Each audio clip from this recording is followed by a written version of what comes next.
اعوذ باللہ من الشیطان الرجیم، بسم اللہ الرحمن الرحیم۔ السلام علیکم بہنوں اور بھائیوں، امید کرتا ہوں آپ سب ٹھیک ہوں گے۔ میں ہوں عدنان اور آپ سن رہے ہیں عدنان اسلامک آفیشیل۔ دوستو، اکثر اوقات ایسا ہوتا ہے کہ جب ہم باوضو ہو کر مصلی کے اوپر کھڑے ہوتے ہیں نماز کے لیے تو ہمارے ذہن کے اندر کچھ برے خیالات یا وسوسے آتے ہیں۔ تو ہم میں سے اکثر بہنوں اور بھائیوں کے ذہن میں یہ خیال ہوتا ہے کہ اگر دوران نماز ہمارے ذہن کے اندر کوئی برے خیالات یا وسوسہ آ جائے تو کیا نماز ٹوٹ جائے گی، یا نماز دوبارہ پڑھنی پڑے گی، یا آخرت میں اس کی سزا ملے گی یا نہیں۔ میں آج کی اس ویڈیو میں آپ کو ان سب سوالوں کا جواب دینے کی پوری کوشش کروں گا۔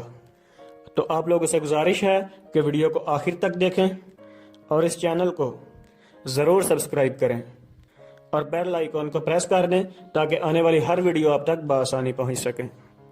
تو چلتے ہیں اپنے آج کے ٹاپک کی طرف۔ دوستو، سب سے پہلے یہ جانتے ہیں کہ یہ وسوسہ آخر ہوتا کیا ہے۔ دراصل یہ وسوسہ بیماری کی ایک قسم ہے جو شیطان کے انسان پر حاوی ہونے کی وجہ سے پیدا ہوتا ہے۔ جو لوگ نیکی میں سستی کرتے ہیں یا کسی گناہ میں مبتلا ہوتے ہیں، یا پھر وہ لوگ جو انٹرنیٹ پر گندی تصویریں یا ویڈیوز دیکھتے ہیں، ان لوگوں کے ذہن میں گندے خیالات یا وسوسے زیادہ آتے ہیں۔ کیا نماز پڑھتے وقت ذہن میں اگر کوئی دنیاوی خیالات یا گندے خیالات آ جائیں تو نماز ہو جائے گی یا دوبارہ پڑھنی پڑے گی؟ یہ بات یاد رکھیں کہ ذہن میں آنے والے خیالات کی وجہ سے بعض پرس کا سامنا نہیں کرنا پڑے گا، چاہے خیالات کتنے ہی گندے کیوں نہ ہوں، لیکن شرط یہ ہے کہ انسان ایسے خیالات سے نفرت کرے اور ان کو ختم کرنا چاہتا ہو۔ اس کی دلیل صحیح مسلم حدیث 132 سے ملتی ہے، جس کا مفہوم کچھ یوں ہے۔ حضرت ابو ہریرہ رضی اللہ تعالی عنہ فرماتے ہیں، نبی پاک صلی اللہ علیہ وآلہ وسلم کے پاس کچھ صحابہ کرام آئے اور انہوں نے سوال کیا۔ انہوں نے کہا کہ اے اللہ کے نبی، ہمارے دلوں میں کچھ ایسے خیالات آتے ہیں جو ہم میں سے کوئی بھی اپنی زبان پر نہیں لا سکتا۔ تو آپ صلی اللہ علیہ وآلہ وسلم نے پوچھا کہ کیا ایسے خیالات بیان کرنے سے تمہارے دلوں میں ناگواری پیدا ہوتی ہے؟ تو صحابہ کرام نے جواب دیا، جی ہاں۔ تو آپ صلی اللہ علیہ وآلہ وسلم نے فرمایا، یہی ایمان ہے۔ یعنی اگر انسان کے دل و دماغ میں کوئی برا خیال آ جائے اور وہ اس سے نفرت کرے تو یہ ایمان کی علامت ہے۔ ایک اور جگہ آپ صلی اللہ علیہ وآلہ وسلم نے فرمایا، بے شک اللہ نے میری امت کے لیے دل میں آنے والے خیالات کو معاف کر دیا ہے جب تک ان پر عمل نہ کیا جائے۔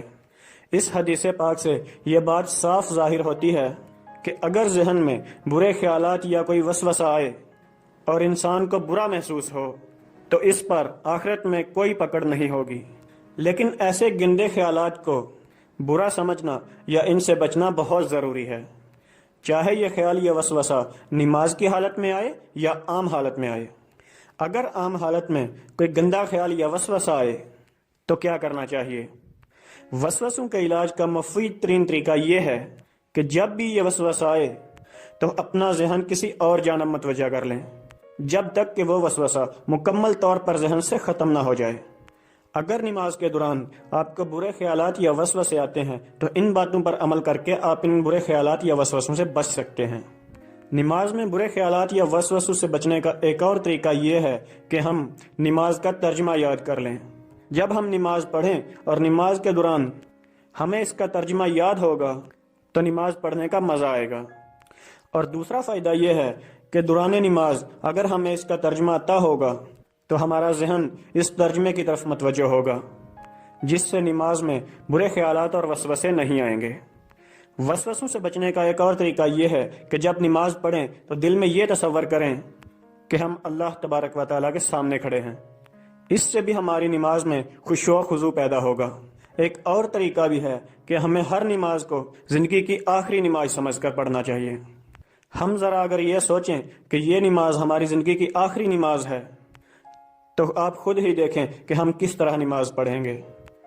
تو زندگی اور موت کا تو کسی کو پتہ نہیں، کیا پتہ کہ یہ نماز کے بعد ہمیں اگلی نماز نصیب ہو بھی یا نہیں۔